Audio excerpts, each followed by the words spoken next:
नमस्कार विद्यार्थी मित्रों, केम छो? मजामा?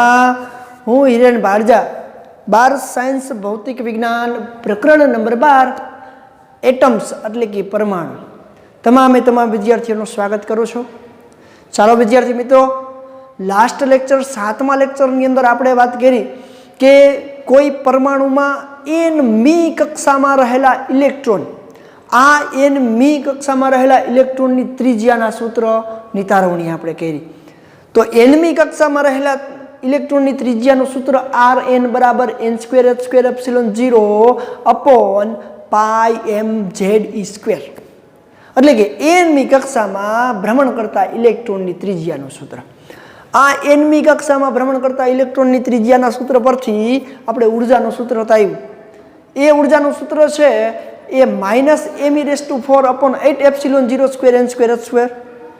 આ સૂત્ર ઉપરથી આપણે કઈ કક્ષામાં ઇલેક્ટ્રોનની કેટલી ઉર્જા છે એને આપણે જોઈ શકીએ છીએ, એટલે કે એને આપણે પરખી શકીએ છીએ। तो आज सूत्रનો उपयोग करी अने आपणे अलग अलग ऊर्जा स्तरोनी अंदर केटली ऊर्जा होय, इलेक्ट्रॉननी केटली ऊर्जा होय ए आपणे तारवी सकीए। पण एना पहेला आपणे 3 भौतिक राशिओने समजवी खूब ज जरूरी छे। एक तो आपेल इलेक्ट्रॉननी धरा अवस्था एटले शुं, इलेक्ट्रॉननी आयनीकरण अवस्था एटले शुं, અને ઇલેક્ટ્રોનને ઉત્તેજિત કરવા માટે આપવી પડતી ઊર્જા એટલે ઉત્તેજિત અવસ્થા એટલે શું? તો પ્રશ્ન આપણો કંઈક આવો છે કે હાઇડ્રોજન પરમાણુ માટે ઇલેક્ટ્રોનની ધરા અવસ્થા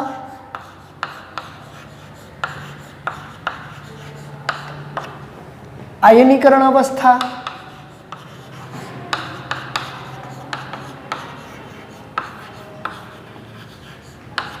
અને ઉત્તેજિત અવસ્થા।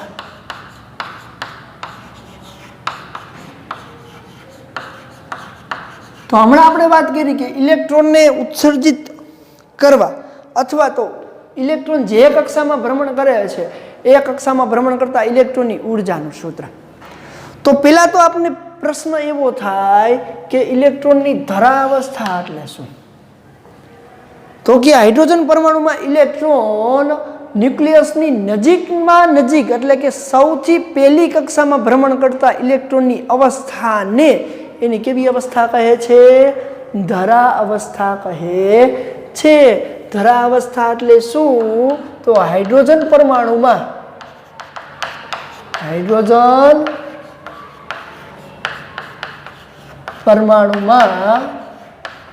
इलेक्ट्रॉन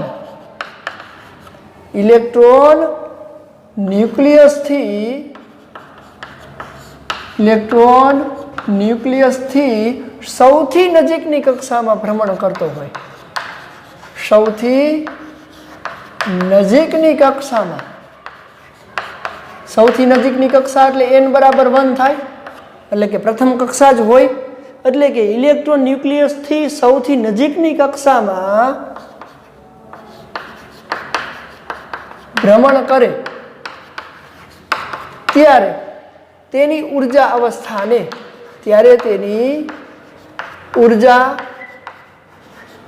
अवस्था ने धरा अवस्था तरीके ओळखवामां आवे छे। धरा अवस्था कहे छे। तो आपने खबर छे कि एनमी कक्षाना इलेक्ट्रॉननी ऊर्जा En = -13.6/n² electron volt Jaitley हती। तो प्रथम कक्षानी अंदर एटले के सौथी नजीकनी कक्षामां धरा अवस्थामां हाइड्रोजन परमाणुनी ऊर्जा केटली हशे?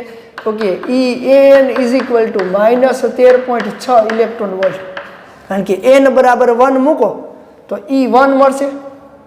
पहली कक्षा एटले तरत ज न्यूक्लियसमांथी बहार निकळतानी साथे ज पहली कक्षा मळे, एने आपणे न्यूक्लियसनी सौथी नजीकनी कक्षा कही। सौथी नजीकनी कक्षा एटले एज एनी प्रथम कक्षा, अने एज प्रथम कक्षामां रहेली ऊर्जा अवस्था ने એની ધરા અવસ્થા તરીકે આપણે ઓળખીએ છીએ. તો ધરા અવસ્થામાં હાઇડ્રોજન પરમાણુની ઉર્જા કેટલી હોય? E1 બરાબર -13.6 ઇલેક્ટ્રોન વોલ્ટ. તો હવે આ પરમાણુમાંથી ઇલેક્ટ્રોનને દૂર કરવો હોય, છૂટો કરવો હોય, સ્થાયી કરવો હોય તો આપવી પડતી ઉર્જા આટલી થાય. તો હવે આપણે એની શું કહેશું? આયનીકરણ કરવી અથવા તો આયનીકરણ અવસ્થા. તો કે હાઇડ્રોજન પરમાણુમાંથી આયનીકરણ અવસ્થા એટલે શું? તો કે હાઇડ્રોજન પરમાણુમાંથી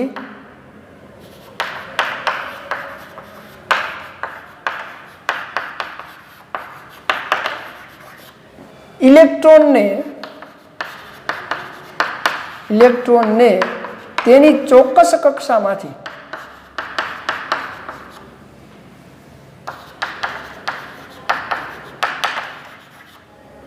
સ્થાયી કરવા માટે, સ્થાયી અથવા મુક્ત કરવા માટે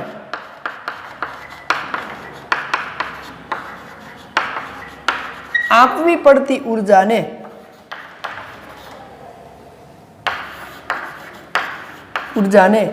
તેની આયનીકરણ ઉર્જા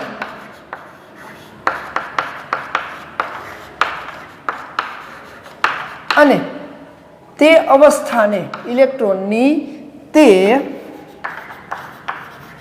અવસ્થાને આયનીકરણ અવસ્થા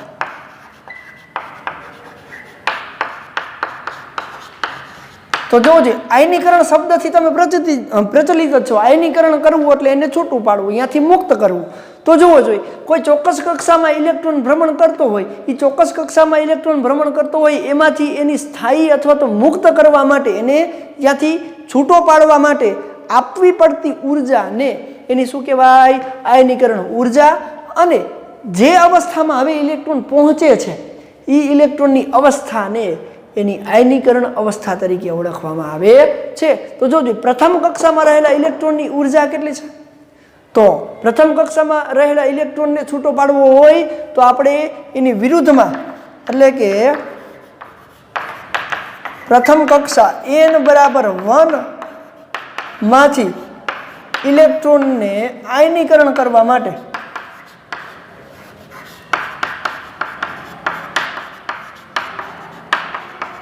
આપવી પડતી ઉર્જા કેટલી હશે?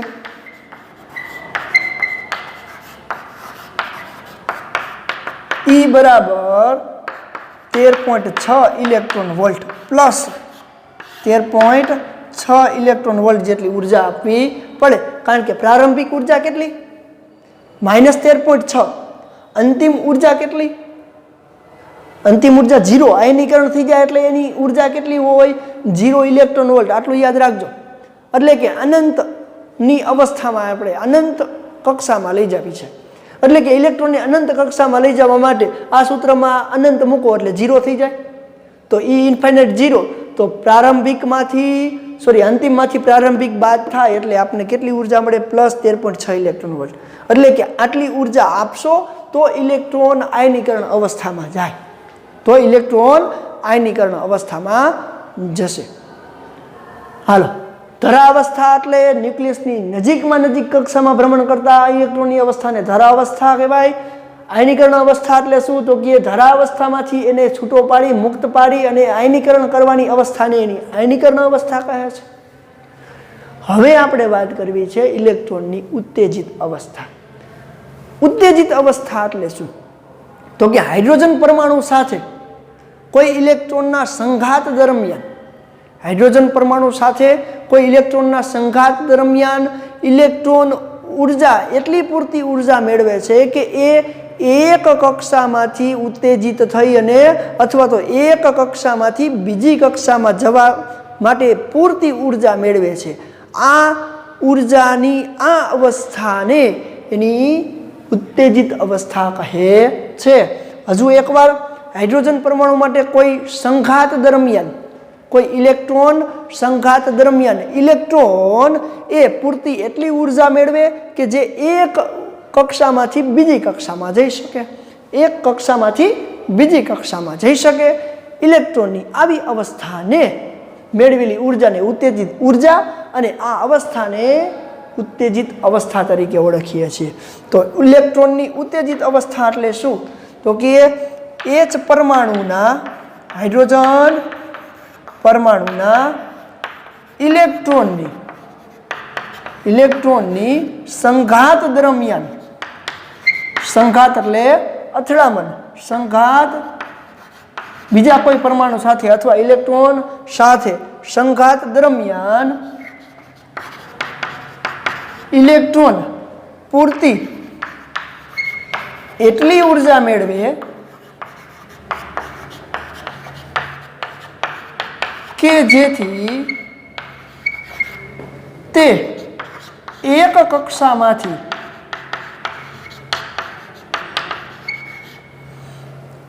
બીજી કક્ષામાં જાય, એક કક્ષામાંથી બીજી કક્ષામાં સંક્રાંતિ પામે। શું કરે? સંક્રાંતિ પામે। તો આ દરમિયાન ઇલેક્ટ્રોને મેળવેલી ઉર્જાને ઉત્તેજિત ઉર્જા કહેવાય। ઉત્તેજિત ઉર્જા। અને આ અવસ્થાને ઉત્તેજિત અવસ્થા કહે છે। કેવી અવસ્થા? ઉત્તેજિત અવસ્થા। આમ ઉત્તેજિત શબ્દનો અર્થ તો આપને ખબર જ હોય, ઉત્તેજના આપવી, ઉર્જા આપવી, એટલી ઉર્જા મેળવી। ઉદાહરણ તરીકે આ લોકડાઉનના સમયની અંદર તમે છે એ હતાશ થઈ ગયા હોય, વાંચવા માટે મન ન થતું હોય, એમ થતું હોય કે કંટાળો આવે છે, લખવું જ નથી, કાંઈ કરવું જ નથી, એવું આપને અંદરથી મનમાં સૂજી જાય। પરંતુ તમને પછી તમારા કરિયર વિશે પણ કંઈક એવું જાણવા મળે કે તમે કોઈ મોટિવેશનલ વિડીયો તમે જોવો તો તમને એમ થાય કે ના ના મારે તો હવે કરવું જ જોઈએ, હવે મારી પાસે માત્ર ને માત્ર 4 થી 5 મહિના જ છે, મારે નીટની તૈયારી કરવી છે। આવી ક્યાંકથી પ્રેરણા મળે, પ્રેરણા મળવાથી તમે ઉત્તેજિત થાવ છો, ઉત્તેજિત થતાની સાથે તમારી મહેનતમાં તમે વધારો કરો છો। તો આ જે ઘટના થઈ એ અવસ્થામાંથી ક્યાંકથી ઉત્તેજનાની ઉર્જા મળી, એને આપણે ઉત્તેજિત ઉર્જા કહીએ છીએ। અને જે અવસ્થાથી તમે એને પ્રેરાવો છો એ અવસ્થાને ઉત્તેજિત અવસ્થા કહે છે। એટલે કે હાઇડ્રોજન પરમાણુ બીજા કોઈ ઇલેક્ટ્રોન સાથે સંઘાત અનુભવી અને એમાંથી ઉર્જા મેળવે, એટલી પૂરતી ઉર્જા મેળવે કે એ એક કક્ષામાંથી બીજી કક્ષામાં જાય, તો આ અવસ્થાને એની ઉત્તેજિત અવસ્થા કહે છે। તો હવે તમે જુઓ કે હાઇડ્રોજન પરમાણુ માટે ઉત્તેજિત અવસ્થા, ધરા અવસ્થા અને આયનીકરણ અવસ્થાનો આપણે એક ગ્રાફ દોરવો છે। તો તમે જોઈ શકો છો કે ધરા અવસ્થાની અંદર, ધરા અવસ્થામાં હાઇડ્રોજન પરમાણુની ઉર્જા કેટલી છે? ધરા અવસ્થામાં E1 -13.6 ઇલેક્ટ્રોન વોલ્ટ। તો હું અહીંયા ગ્રાફ દોરું છું અને એના વિશે થોડું થોડું આપણે લખતા જશું।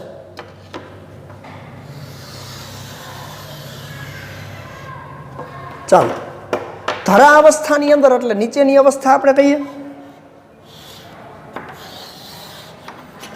હાલો, ધરા અવસ્થામાં ઇલેક્ટ્રોનની ઉર્જા કેટલી છે?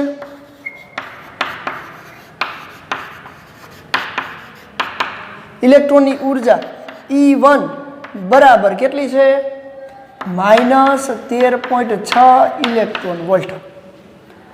હવે ધરા અવસ્થા પછી આપણે વાત કરવી છે કે n બરાબર 1 હોય ત્યારે ધરા અવસ્થામાં છે, n બરાબર 2 તમે En બરાબર -13.6 / n² EV માં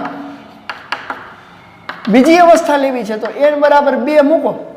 હાલો, n બરાબર 2 મૂકો તો E2 = -13.6/4 ઇલેક્ટ્રોન વોલ્ટ। હાલો, -13.6/4 ઇલેક્ટ્રોન વોલ્ટ કેટલું થશે? કેલ્ક્યુલેટરમાં જોવો જોઈએ, 13.6 / 4 -3.4। તો 13.6 થી કૂદકો મારી અને સીધું ધારો કે અહીંયા 3.4 છે ત્યાં પહોંચી ગયા। તો આ અવસ્થા છે E2, એટલે કે ધરા અવસ્થામાંથી પ્રથમ ઉત્તેજિત અવસ્થા. ખાસ જોજો, ધરા અવસ્થામાંથી પ્રથમ ઉત્તેજિત અવસ્થામાં ઇલેક્ટ્રોનને લઈ જવા માટે કેટલી ઉર્જા છે અત્યારે? -3.4 ઇલેક્ટ્રોન વોલ્ટ જેટલી અત્યારે એની પાસે ઉર્જા છે, -3.4 ઇલેક્ટ્રોન વોલ્ટ. તો હવે હું એમ કહી શકું કે મારે ધરા અવસ્થામાંથી પ્રથમ ઉત્તેજિત અવસ્થામાં ઇલેક્ટ્રોનને લઈ જવો હોય તો આપવી પડતી ઉર્જા શોધવી પડે. તો આ આટલી ઉર્જા છે, E1 આટલી ઉર્જા છે. તો હું એ કહી શકું કે ધરા અવસ્થામાંથી પ્રથમ ઉત્તેજિત અવસ્થા એટલે આ થઈ. ધરા અવસ્થામાંથી પ્રથમ ઉત્તેજિત અવસ્થામાં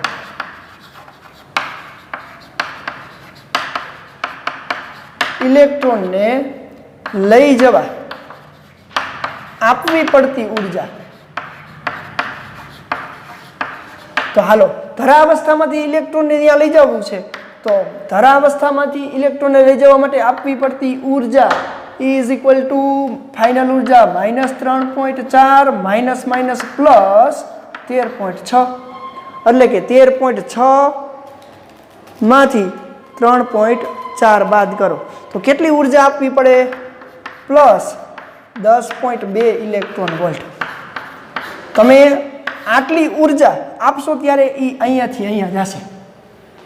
ધરા અવસ્થામાંથી ઇલેક્ટ્રોન ત્યાંથી ત્યાં જાય. રેડી? હાલો, એના પછી અનંતની વાત કરીએ. ચાલો, એટલે કે હવે એને આયનીકરણ ઉર્જા આપવી છે. તો આપને ખબર છે આયનીકરણ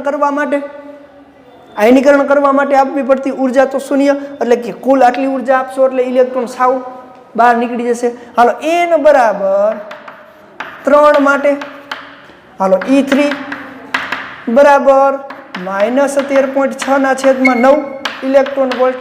હાલો, 13.6 ભાગ્યા 9 1.51 ઇલેક્ટ્રોન વોલ્ટ.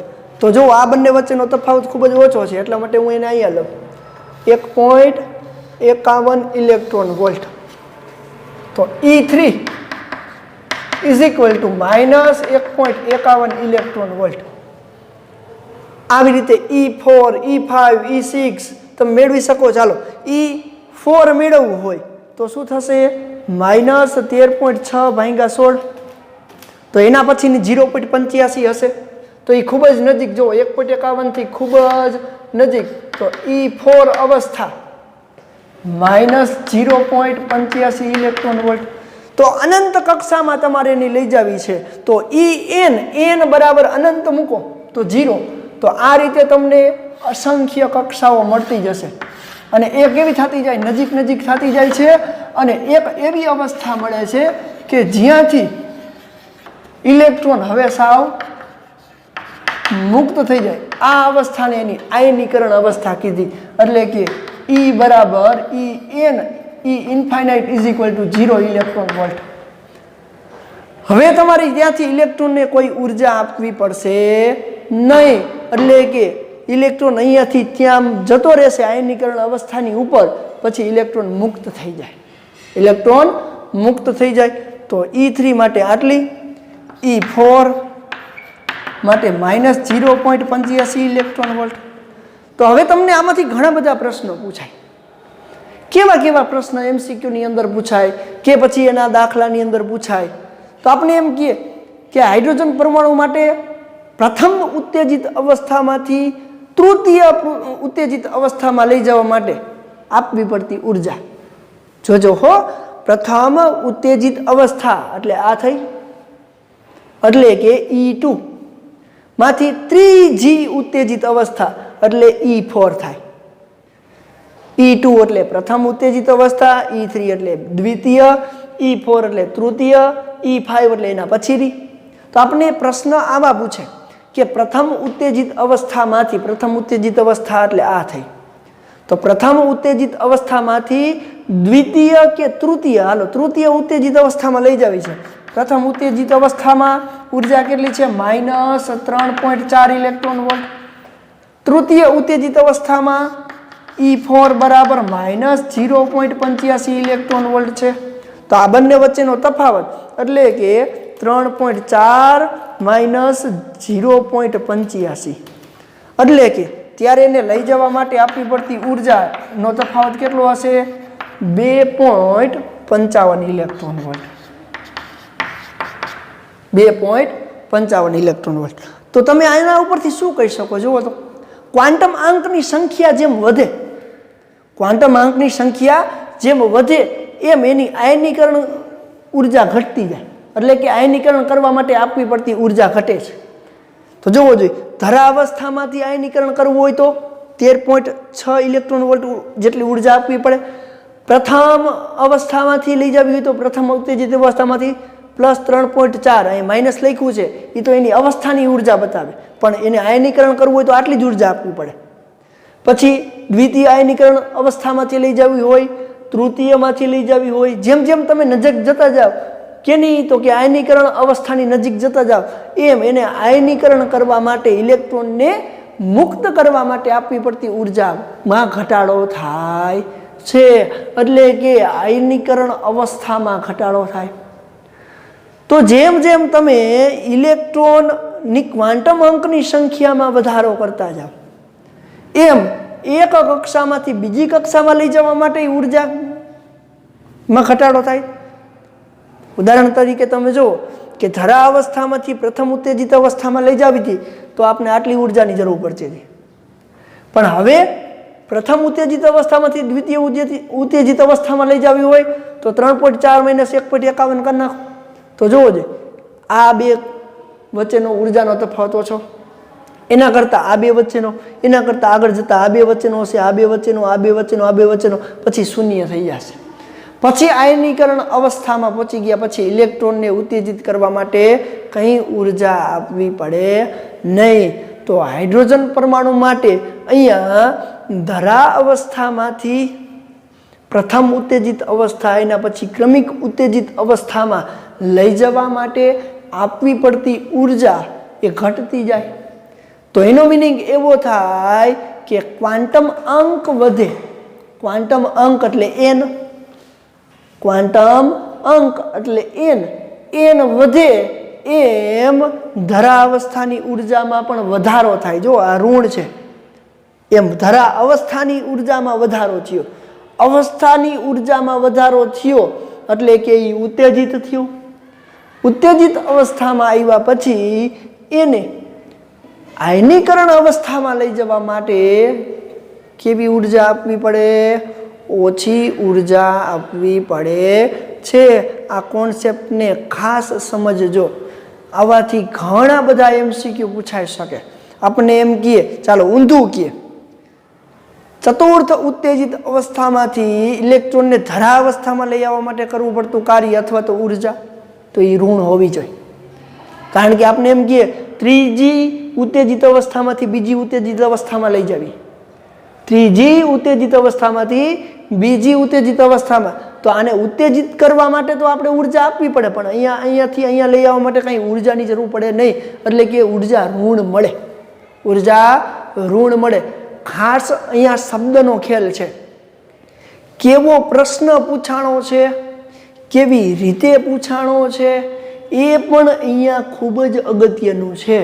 એટલે કે કઈ રીતે, કઈ અવસ્થામાંથી, કેટલા મી ઉત્તેજિત અવસ્થામાંથી ઇલેક્ટ્રોન જાય છે, કેટલા મી ઉત્તેજિત અવસ્થા, ધરા અવસ્થામાંથી પ્રથમ ઉત્તેજિત અવસ્થામાં જાય છે, પ્રથમ ઉત્તેજિત અવસ્થામાંથી દ્વિતીયમાં જાય છે, કે પછી આપણે પ્રશ્ન એવો પૂછ્યો છે કે પ્રથમ ઉત્તેજિત, તો ખાસ યાદ રાખજો પ્રથમ ઉત્તેજિત E1 નથી, E1 તો ધરા અવસ્થા છે, E2 થી પ્રથમ ઉત્તેજિત અવસ્થા, E3 દ્વિતીય ઉત્તેજિત અવસ્થા, E4 તૃતીય ઉત્તેજિત અવસ્થા, એટલે કે E1 એ ધરા અવસ્થામાં રહેલી ઉર્જાનું સૂત્ર છે. તો અહીં આપણે વાત કરી ધરા અવસ્થા એટલે શું, આયનીકરણ અવસ્થા એટલે શું અને ઉત્તેજિત અવસ્થા. ધરા અવસ્થા અને આયનીકરણ અવસ્થા વચ્ચે રહેલી જેટલી પણ કક્ષાઓ, જેટલી પણ અવસ્થા છે એ બધીને આપણે ઉત્તેજિત અવસ્થા તરીકે લઈએ છીએ. એમાં આ પહેલી અવસ્થાને પ્રથમ ઉત્તેજિત અવસ્થા, બીજીને દ્વિતીય ઉત્તેજિત અવસ્થા, અને એની એ જગ્યાએ કેટલી ઉર્જા આપવી પડે એની પણ અહીંયા આપણે ચર્ચા કરેલી છે. તો આપણા માટે આ પ્રશ્ન પણ ખૂબ જ અગત્યનો છે કે પ્રશ્ન આપને આવી રીતે પૂછાઈ શકે કે હાઇડ્રોજન પરમાણુ માટે ઇલેક્ટ્રોનની ધરા અવસ્થા, આયનીકરણ અવસ્થા અને ઉત્તેજિત અવસ્થા સમજાવી એની ઉત્તેજિત અવસ્થા સાથેના સંબંધનો આ ગ્રાફ કે એને એક કક્ષામાંથી બીજા કક્ષામાં લઈ જવા માટેની આ ગ્રાફ વ્યવસ્થિત આપણે સમજાવવાનો રહે. ચાલો જોઈ લેજો.